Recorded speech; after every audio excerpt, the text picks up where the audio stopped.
Polling കൂടിയാലും കുറഞ്ഞാലും LDF നല്ല പ്രകടനമാണ് കാഴ്ചവെച്ചതെന്നും പോളിംഗിൽ വന്ന വേഗതക്കുറവ് പരിചയക്കുറവിന്റേതാകാമെന്നും വടകര മണ്ഡലം LDF സ്ഥാനാർത്ഥി KK ശൈലജ ടീച്ചർ പറഞ്ഞു. വടകരയിൽ വിജയം LDFനൊപ്പമാണെന്നും തനിക്കെതിരെ ഉയർന്ന കാഫിർ പ്രയോഗം UDF കേന്ദ്രത്തിൽ നിന്നല്ലെങ്കിൽ അവരത് തെളിയിക്കട്ടെ എന്ന് കൂടി ശൈലജ ടീച്ചർ പറഞ്ഞു.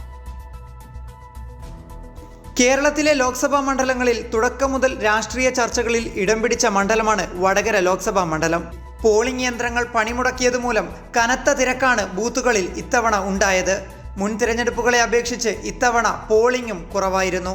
എന്നാൽ പോളിംഗ് ഉദ്യോഗസ്ഥർ മനഃപൂർവ്വം വൈകിപ്പിച്ചുവെന്ന് കരുതുന്നില്ലെന്നും സാമൂഹ്യ മാധ്യമങ്ങളിലൂടെ നടത്തിയ കാഫിർ എന്ന പ്രചരണം UDF കേന്ദ്രത്തിൽ നിന്നല്ലെങ്കിൽ അവർ തെളിയിക്കട്ടെ എന്നും ടീച്ചർ പറഞ്ഞു. അവരെന്താണെന്നറിയില്ല, എനിക്കങ്ങനെ കരുതിക്കൂട്ടി ഉദ്യോഗസ്ഥർ അങ്ങനെ ചെയ്തു എന്നുള്ള തോന്നൽ ബൂത്ത് പോയപ്പോൾ ഉണ്ടായിട്ടില്ല. ഇനി ഏതെങ്കിലും തരത്തിലുള്ള പരിചയക്കുറവോ അതെല്ലാം ഇതിനിടയായിട്ടുണ്ടോ എന്നുള്ളത് നോക്കണം. എനിക്ക് കിട്ടിയ പേജ്, അതിൻ്റെ സ്ക്രീൻഷോട്ട് ഉണ്ട്. അത് വെച്ചിട്ട് ഇപ്പം മനസ്സിലാവുന്നത് അവരുടെ പ്രവർത്തകരുടെ പേജിൽ നിന്നാണത് വന്നിട്ടുള്ളതെന്ന്. അത് ഫേക്കാണെന്ന് ഷാഫി പറയുന്നത് കേട്ടു. ഫേക്കാണെങ്കിൽ അദ്ദേഹം അത് തെളിയിക്കട്ടെ. ഫേക്കാണെങ്കിൽ നമുക്കൊന്നും പറയാൻ പറ്റില്ല. പക്ഷേ എനിക്ക് കിട്ടിയിട്ടുള്ള അറിവ് വെച്ചും കണ്ടത് വെച്ചും ഫേക്ക് അല്ല എന്നാണ് എനിക്ക് തോന്നിയിട്ടുള്ളത്.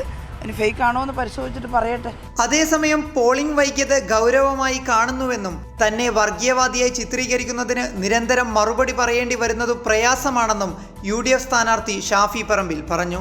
അങ്ങനെ ഒരു മെസ്സേജ് ഞങ്ങളുടെ ഒരു വാട്സപ്പ് ഗ്രൂപ്പിലും ഇതുവരെ അയച്ചിട്ടുമില്ല, ഇനിയോട്ട് അയക്കാൻ ഉദ്ദേശിക്കുന്നുമില്ല.